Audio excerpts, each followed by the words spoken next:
Okay, let's just jump right in. If you or, someone in your family lives with severe food allergies, you know this phrase. Oh, intimately. You probably dread it. May contain traces of nuts or wheat or soy. That statement, it's officially called Precautionary Allergen Labeling, or PAL. It's supposed to be a safety net, right? Right. A clear signal from the producer that, look, cross-contamination is a possibility here. But it's not clear at all, is it? For millions of people, it's a huge source of confusion and, frankly, anxiety. It's become the ultimate labeling conundrum. I mean, it was introduced with the best of intentions. The food industry needed a way to manage the very real risk of an allergen accidentally getting into a product. But the problem, and our sources today make this incredibly clear, is the complete total absence of standardization. Exactly. There are no common rules for when or how you apply this warning. So its current form is, it's deeply counterproductive. So what does that look like in practice? Well, think of it this way. You might have one manufacturer who uses that warning because they've done a rigorous risk assessment and there's a genuine chance of contamination. Okay, that's the system working as intended. Right. But then you have another company that just slaps that label on everything as a blanket liability shield.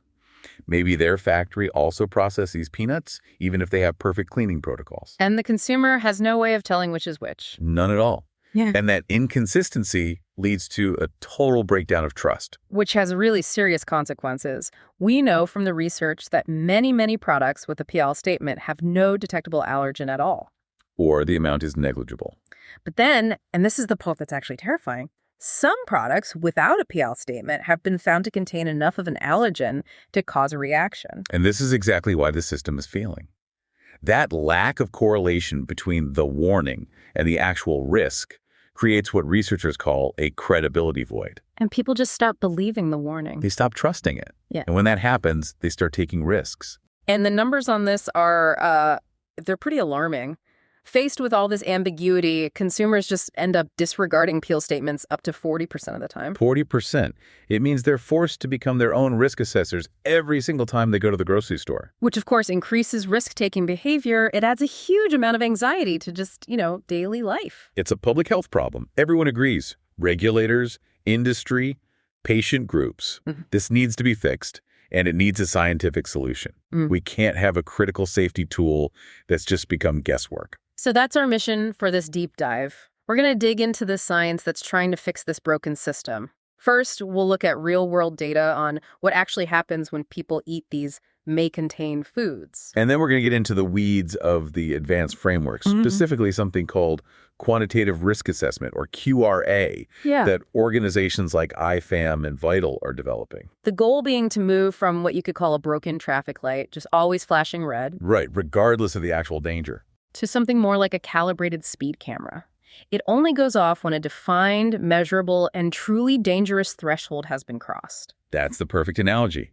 It's about moving from binary fear to quantifiable certainty. Okay, let's jump straight into that real-world data. So the stakes here aren't theoretical, they're real. Given that people are either strictly avoiding these foods or, ignoring the labels 40% of the time, we need to know what actually happens. And this brings us to a really, really crucial study out of Geneva, conducted between 2018 and 2021. It was a real-life evaluation, so not in a lab, focused on children with a confirmed IgE-mediated food allergy. So these are kids with a formal diagnosis. A formal, physician-confirmed diagnosis. The goal was to see what the true risk of reacting to PAL foods was in children who were, regularly eating them. And this wasn't what you'd call a low-risk group of kids, was it? Not at all. The study tracked 100 patients, median age of 6 years old. And what immediately stands out is the rate of multiple food allergies. 76% of these kids had allergies to more than one food. Wow, so over 3/4 of them. Yeah, with a median of 3 distinct allergies per child. That's significant. In an allergy population, having that many allergies usually suggests a higher level of, systemic sensitivity. Absolutely. And the most common allergies were to some of the most potent allergens out there. Peanut was at 58%, cashew at 52%, and hazelnut at 42%. So these are the ones most often associated with severe reactions. This is a group you would traditionally tell to be extremely cautious. Maximal caution, strict avoidance. That would be the standard advice. The study also looked at their clinical reactivity using a measure called the cumulative reactive dose, or CRD. Can you break that down for us? Sure. The CRD comes from their previous oral food challenges in the clinic. It's the total amount of allergen protein it takes to trigger an objective, measurable reaction during that controlled test. And for this group? For this Geneva cohort, the median CRD for all allergens combined was 430 milligrams of protein. Okay, 430 milligrams. Put that in context for me. Well, a single peanut has around, say, 250 to 300 milligrams of protein. So, on average, it took more than the protein in one whole peanut, given over a couple of hours, to make them react in a clinical setting. Exactly. It suggests a relatively high reactivity threshold for the group as a whole. But I have to stress, these are all still confirmed allergic kids who definitely reacted in a controlled challenge. Right. So we have this cohort with confirmed potentially severe allergies, but they were clearly not following that strict avoidance advice. Let's look at their consumption habits. This is where it gets really interesting. Their exposure was anything but cautious. The majority, 57% of the children, ate PAL-labeled foods 2 to 5 times a week. Okay, that's already a lot. But then you have 28%, so almost 1 in 3, who consume PL foods every single day. Wait, pause there. Daily consumption. That is just staggering, considering the standard medical advice. It is. It suggests that these families have basically been running their own personal long-term risk assessment. That is the best way to put it. They're operating on their own real-world experience, which is directly contradicting the overly cautious advice on the label. They've figured out that the warning label has a lot of noise. So what were the top foods they were eating that had these labels? It's the usual suspects, which is why this is so important. Cookies were at the top, eaten by 87% of the kids. Wow. Then chocolates at 70%, cakes at 58%, and breakfast cereals at 57%. These are all mass-produced foods where, the risk of cross-contamination from shared equipment is highest. Exactly. Okay, so we have a high-risk group regularly eating high-risk foods. Now, for the most important question, how many of them actually had a reaction? And this is the data point that really brings it home. Out of those 100 kids, the vast majority, 82%, reported no reactions at all to PAL-labeled foods during the study. So only 18%. Only 18 individuals, 18%, reported having had a previous reaction to a food with that warning. That is a very low reaction rate, considering some of them are eating these foods daily. It strongly suggests that either the label is just applied way too often, or that the actual amount of contamination, when it is present, is extremely low. And the follow-up data on the severity of those reactions seems to confirm that. It does, and this is probably the most reassuring finding in the entire study. So what did those reactions look like? Were any of them life-threatening? No, absolutely not. All of the reactions reported were classified as mild. The researchers used the Sampson Severity Scale, and the median score was a 1. On a scale where 1 is the mildest. And critically, what about ER visits or EpiPens? 0. None of the reactions required a trip to the emergency room, and not a single one required the use of an epinephrine auto-injector. So even in the small group that did react, the outcome was, manageable, mild self-limiting symptoms. Exactly. Things you could manage with an antihistamine, or sometimes they resolved on their own. The most common symptoms were oral pruritus, that's just itching in the mouth, in about 55% of those who reacted. And urticaria, or hives, in about a third of them. Quick onset, but low severity. This really points to a very low-dose exposure. That's the key takeaway. The trace amounts, while sometimes enough to trigger a mild local reaction, are rarely high enough to cause a rapid, systemic, life-threatening event in this population. And what foods were the main culprits for those 18 kids? Chocolates were the top one, responsible for about half of the reactions in that group, followed by cookies and cakes. Which makes sense. Chocolate is notoriously difficult to produce without some cross-contamination. But the study also revealed a huge challenge for anyone trying to manage this risk, which is you can't predict who will react. Right. They tried to find a predictive marker. They looked at everything: age, gender, atopic background, even the food-specific IgE levels from blood tests, which everyone assumes is the key number. Yeah. Nothing. None of those factors were statistically significant predictors of who would be in that 18% group. That's really counterintuitive. We're always told a higher SIG number means higher danger from trace exposure. And in this study, the CID levels were only slightly higher in the kids who reacted. But the difference wasn't big enough to be predictive at all. So what does that suggest?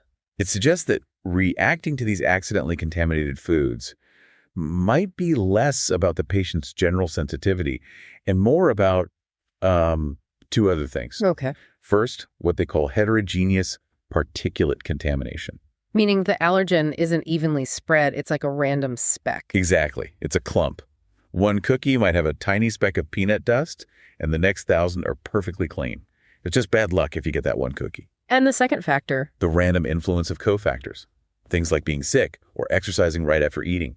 If a child hits that one unlucky speck on a day when they also have a cold, that unpredictable alignment is what drives the reaction, not just their IgE level. Which makes managing risk with a simple on or off warning label completely impossible. It's the wrong tool for the job.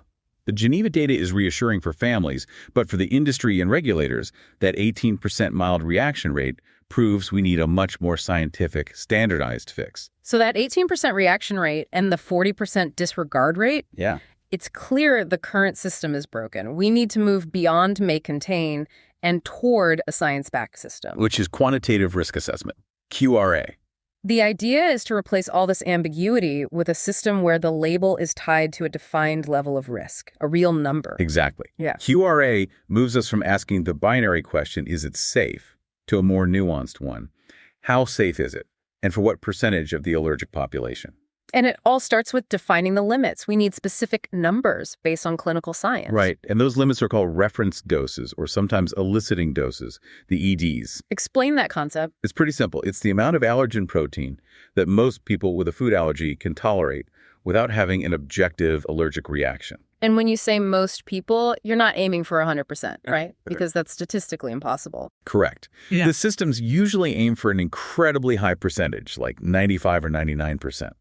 So they use benchmarks like the ED01 or the ED05. Okay, so ED01 is the dose that would only trigger a reaction in 1% of the allergic population. And the ED05 is the dose expected to trigger a reaction in 5%. These numbers come from analyzing massive amounts of clinical data from thousands of oral food challenges. So if a risk model uses the ED05, it's basically saying, we've designed this so that 95% of allergic people should be totally fine. Exactly. And then once you have that reference dose for an allergen, say 0.2 milligrams of protein for peanut, which is what a system called VITAL uses, you have to translate that tiny dose into a concentration that a factory can actually measure. And that's what's called the action level. That's the action level. It's the practical number the industry tests for. It's the concentration, usually in milligrams per kilogram, that ensures a normal serving size stays below that reference dose. Let's walk through the math with that peanut example. Okay, so the vital reference dose, the ED05 for peanut, is 0.2 milligrams of protein. Right. And we assume a standard serving size is, say, 100 grams. So the maximum safe amount in that 100-gram serving is 0.2 milligrams. So to get the concentration per kilogram, you just scale that up. You scale it up by 10. So the action level becomes 2 milligrams of peanut protein per kilogram of product. 2 mg/kg. So if a manufacturer's chocolate bar consistently tests below 2 milligram/kilogram for peanut protein, they can confidently decide not to put a PL on the label. And the consumer can trust that decision is based on protecting 95% of the allergic population. This is the whole point.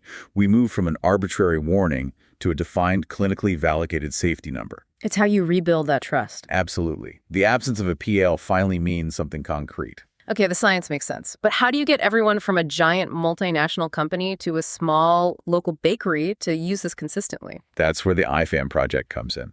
It was a huge EU-funded project designed to create practical tools for the industry. They built a tiered risk assessment framework, sort of like a safety funnel. A funnel? I like that. So what are the tiers? It starts with the simplest tool, the allergen tracking tool. This is basically a qualitative checklist. It's based on the HACCP safety system that every food manufacturer already uses. So they just walk through their production line and identify every possible point of cross-contact. Right, from raw materials to packaging. If that checklist shows zero realistic risk, they're done. No PL needed. But if it does show a risk-shared equipment, for example, they have to quantify it. Correct. And that moves them to Tier 1, the deterministic screen. This is the first simple quantitative check. It uses fixed conservative numbers and gives you a quick binary safe or not safe answer. So Tier 1 is like a quick filter to catch the obvious problems. Does this potential contamination level exceed the ED05? Exactly. If the answer is no, the product is cleared. If the answer is yes, or if things are really uncertain, they have to go to the final, most sophisticated stage. Which is? Tier 2, the probabilistic model. This is the deep quantitative analysis. It uses advanced stats to account for all the variability and uncertainty. This is where you factor in that heterogeneous contamination we talked about, right? the random clumps. Precisely. The probabilistic model doesn't just look at the average contamination. It estimates the likelihood of one of those worst-case, high-concentration clumps ending up in a serving. It's very powerful, but it requires special training to use. So you have this elegant, layered approach, but none of it works if you can't actually measure the allergen in the first place. Right. The analytical challenge is immense. The measurement has to be accurate and reproducible, and the lab tests, the ELISAs, have to be sensitive enough to detect allergens below those action levels, like the 2 mg/kg for peanut. Which is really, really hard to do. Why is it so difficult? Well, it's a double whammy. First, you have the sampling problem, that random clump. You're testing a tiny sample to represent a massive batch of product. The odds of your sample catching that one speck are low. Very low. Second, the food matrix itself interferes. Chocolate is a great example. It's high in fat and other compounds that can literally hide the allergen protein from the test chemicals. Leading to a false negative. Right, and this brings up a great contrast. Testing for peanut versus testing for egg. The commercial tests for peanut protein are generally pretty good. They can meet the required sensitivity. But egg is a different story. It is. The commercial ELISAs for egg protein often struggle to meet the criteria. Why? Is egg protein just harder to find? It's not the test itself, really. It's the reference dose for egg, which many scientists now believe is unrealistically low. How did that happen? Because the original clinical studies used to set that dose often used raw egg protein. And raw egg is way more allergenic than cooked egg in a cake. Exactly. The heat from baking changes the protein structure and makes it less allergenic. But because the action level is based on that ultra-low reactivity to raw egg, it sets an analytical bar so high that the current tests for processed foods just can't reliably clear it. So the clinical test itself is setting the lab test up for failure. In a way, yes. The whole IFM approach depends on fixing these issues. We need reliable lab data or the whole QRA model just falls apart. Okay, so QRA gives us a really sophisticated way to figure out the probability of a reaction. We can say this has a 95% chance of being safe. But the thing people really care about is not just if they'll react, but how badly. Exactly. They care about severity. And QRA, in its current form, mostly ignores severity. That's the big trade-off. As a consumer, you might accept a 5% chance of an itchy mouth. But you would never accept a 0.0001% chance of anaphylaxis. Never. And the reason it's so hard to incorporate severity is a massive data problem. We just don't have good data showing how the dose of an allergen affects how severe a reaction is. Plus, severity itself is subjective. What looks severe to me, like a big rash, might not actually be life-threatening. Right, whereas a subtle symptom, like feeling confused, could be a sign of a very severe problem. So how do clinicians define it for practical use? There's a pretty strong consensus. A non-severe reaction is one that's self-limiting, short, and doesn't really impact daily life. A severe reaction is one that involves the airways, trouble breathing, or the cardiovascular system, like a drop in blood pressure. And if we can be confident that QRA prevents the severe ones, people might be more willing to accept the small risk of a mild one. That's the hope. But studying the link between dose and severity is incredibly complex. Community studies don't work because you never know the exact dose someone ate. And even the gold standard clinical test, the graded food challenge, is flawed for studying severity. It is, because the whole point of that test is to find the minimum dose that causes any reaction. And then you stop the test immediately. Exactly, you stop. So you never find out if a higher dose would have made the reaction worse. The test might actually overestimate how severe the reaction is at that low dose, because it could be a reaction to the cumulative dose over the whole challenge. Right, it's the total amount, not just the last bite. Recognizing that flaw led to a newer research tool, the single-dose challenge. This was used in a big study called PTS, the Peanut Allergen Threshold Study. What did they do in that study, and what did it tell us about severity? In PATS, they gave allergic people a single known low dose of peanut protein, specifically the EDO5 dose, the amount that should cause a reaction in about 5% of them. Okay. And the results were foundational for all this work. Among the people who did react to that single low dose, no severe reactions occurred. Not one. Not one. That is an incredibly powerful finding. It suggests that if the industry can keep contamination below that EDO5 level, they're not just reducing the chance of any reaction, they're likely eliminating the chance of a severe one. It totally shifts the ethical justification for QRA. It's no longer just about acceptable risk. It's about confidently preventing life-threatening outcomes. Low doses seem to overwhelmingly lead to mild outcomes. But dose isn't the only factor. We know that. A severe reaction is like the perfect storm. And the best analogy for that is the Swiss cheese model. I think I've heard of this. The idea is that a disaster, or in this case a severe allergic reaction, doesn't happen because of one single failure. It happens when the holes and multiple layers of defenses, multiple slices of Swiss cheese all line up perfectly. Okay, so let's break down the slices of cheese. What are the factors that have to align? You can group them into three main categories. First are the allergen factors. This is the allergen itself. We know nuts and milk carry a higher risk than, say, soy.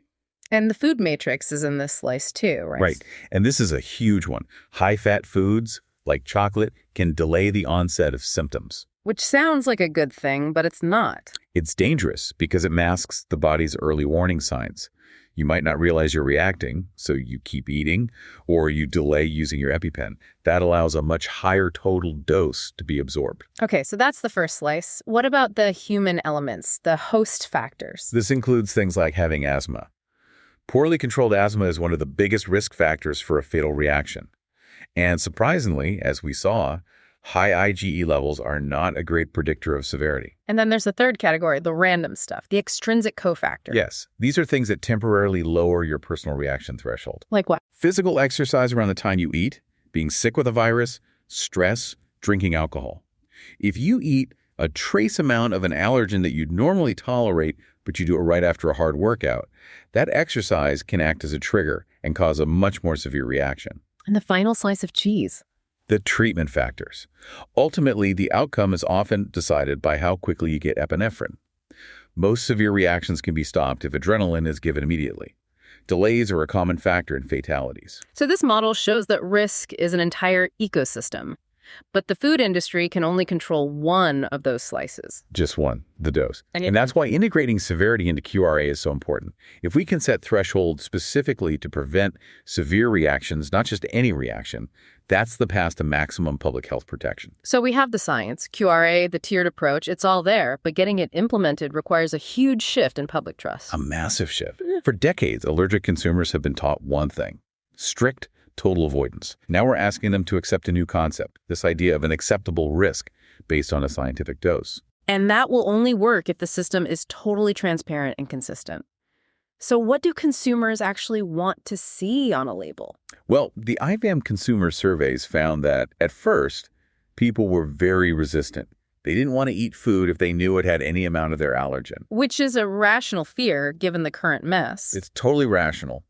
But their attitude shifted once they were told about the flaws in the current system, the inconsistency, the fact that zero risk is impossible in modern food production. So once they understood the problem, they were more open to a scientific solution. Much more receptive. They understood we were trying to move from a legal waiver to a quantified safety standard. And what did they want that new label to look like? They strongly preferred a combination of things. They still wanted a cautionary statement, but they also wanted a clear, simple symbol, like a check mark or a logo, that proved a quantitative risk assessment has been carried out. A signal that says, this risk has been measured and managed. Exactly. And what about the wording?